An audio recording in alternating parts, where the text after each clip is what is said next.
Estamos de volta com o programa Visão Parlamentar, conversando com a vereadora Renata Paiva, do Democratas, sobre a questão da transposição de águas do Rio Paraíba. No último bloco, a vereadora destacou a questão da mobilização de toda a região do Vale do Paraíba e da região sul-fluminense do estado do Rio de Janeiro para tentar evitar essa transposição de águas e também sobre a questão do nível de água das represas. Renata, sobre esse aspecto, vivemos um período de seca fora do comum no verão de 2014. Isso, naturalmente, não abateu só a capital paulista, mas também a nossa região, a própria represa do Jaguari, ficou com um nível muito baixo. Uma nova situação como essa, uma sequência de verões secos, podem prejudicar de vez o abastecimento de água na região? Como fica essa questão do nível da represa? Sim. Eduardo, infelizmente, o estado de São Paulo, né, é um dos estados mais ricos em água, né? A gente sabe que,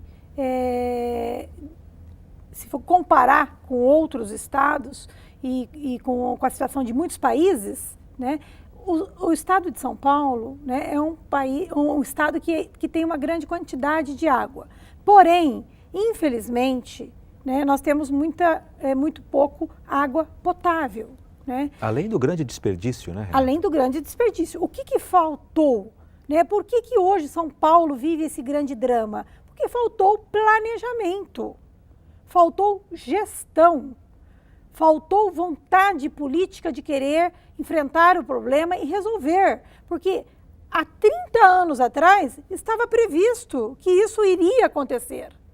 E, infelizmente, somente há 4, 5 anos atrás que o governo paulista contratou essa empresa chamada Cobrap para elaborar o plano diretor de recursos hídricos da Grande São Paulo ou da macrometrópole paulista, que envolve aí 30 milhões de pessoas. Com isso, né, tem uma perda que infelizmente a Sabesp também não investiu em redução de perdas. A perda hoje é de quase 30% na Grande São Paulo. Seriam 40 metros cúbicos por segundo. Essa quantidade desperdiçada seria capaz de atender a demanda que hoje a Grande São Paulo precisa e não precisaria fazer nenhuma transposição. Mas, infelizmente, hoje, por estarmos tão próximos de São Paulo, 15 quilômetros apenas de uma bacia daqui, do Paraíba do Sul para a bacia do PCJ, por onde se pretende transpor as nossas águas, né? Seria obra de engenharia, do ponto de vista econômico, mais viável nesse momento e que atenderia uma demanda imediata do governador de São Paulo. Mas que nós sabemos também que não vai resolver o problema da Grande São Paulo. Na verdade, o que o governador vai fazer é transferir um problema de uma região para a nossa. Porque hoje nós já vivemos uma situação muito crítica com relação aos nossos reservatórios.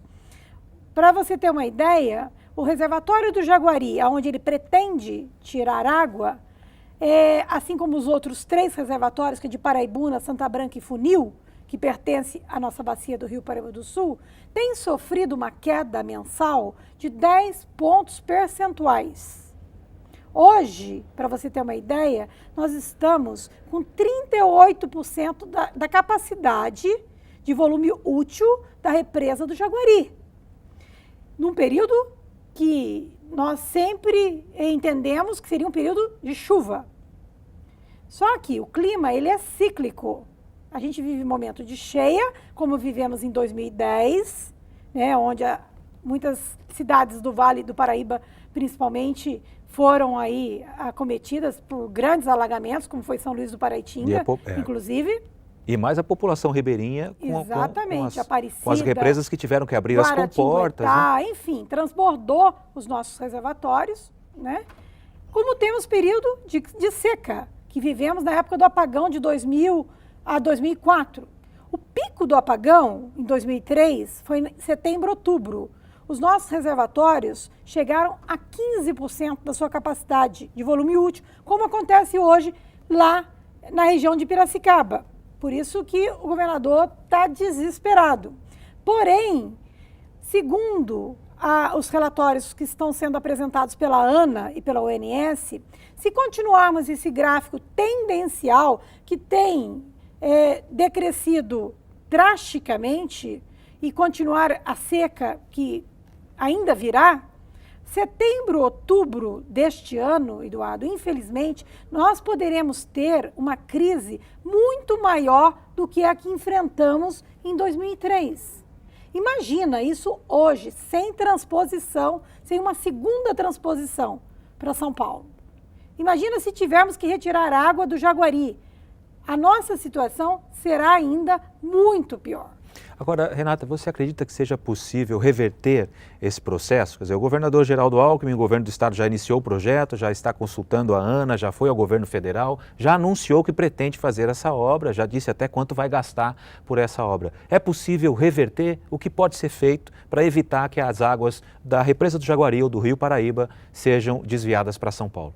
Nós criamos, Eduardo, uma frente parlamentar, uma frente em defesa da bacia do Rio Paraíba do Sul, que desde 2008 a gente vem trabalhando e acompanhando passo a passo essa questão da transposição.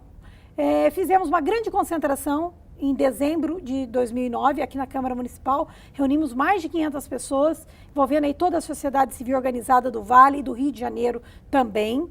Naquela época, você se lembra, deputados do Rio de Janeiro, como Inês Pandeló e outros, estiveram presentes aqui conosco. E agora nós iniciamos novamente esse debate.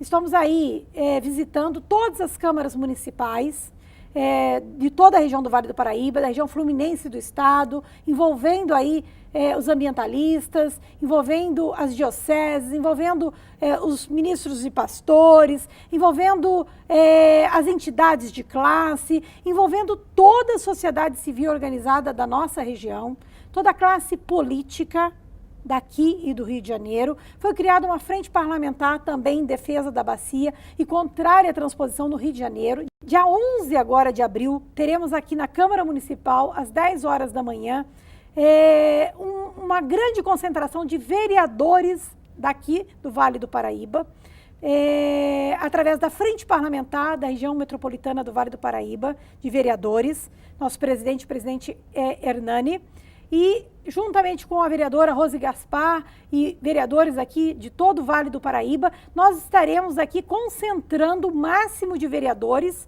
para debater a questão da transposição do Rio Paraíba do Sul. E após esse encontro, nós estaremos aí mobilizando toda a nossa região Vale Paraibana e o Rio de Janeiro para uma grande concentração. Uma coisa você pode ter certeza absoluta, do que depender de nós estaremos aqui imbuídos, né, de todas as forças necessárias para impedir que essa transposição aconteça. Até porque, Eduardo, o governo do estado de São Paulo tem outras alternativas.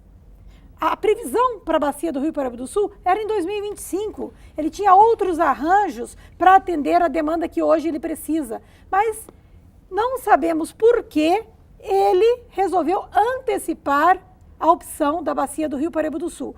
Com isso, ele estaria condenando a nossa região, a exemplo do que hoje acontece com a região de Piracicaba-Campinas, que cede 50% da sua capacidade de água para a Grande São Paulo e hoje não tem de onde tirar água. E depois que acabar a nossa água, nós vamos pegar água aonde? E a nossa água não vai conseguir atender São Paulo. São Paulo tem uma previsão de 60 metros cúbicos por segundo até 2035. Ele teria como buscar água, por exemplo, no Vale do Ribeira do Iguape, que tem lá um grande manancial capaz de atender por 100, 200, 300 anos a demanda que hoje a macrometrópole paulista precisa. Porém, ele teria que investir mais nas obras que estão sendo já iniciadas, uma parceria público-privada com a Sabesp de 4,7 metros cúbicos. Ele teria condição de ampliar essa obra e atender a demanda que hoje São Paulo precisa, sem vir sacrificar a nossa região como ele pretende fazer nesse momento. Nós estamos conversando com a vereadora Renata Paiva do Democratas e o assunto, a transposição de águas do Rio Paraíba do Sul para a capital paulista, proposta do governo do estado de se levar águas da represa do Jaguari para o sistema Cantareira para abastecer a capital paulista. Nós faremos mais um intervalo e no próximo bloco vamos mudar um pouco de assunto. Vamos falar dos assuntos, dos projetos da vereadora e também do debate sobre a lei de zoneamento no município. No próximo bloco, a gente volta já.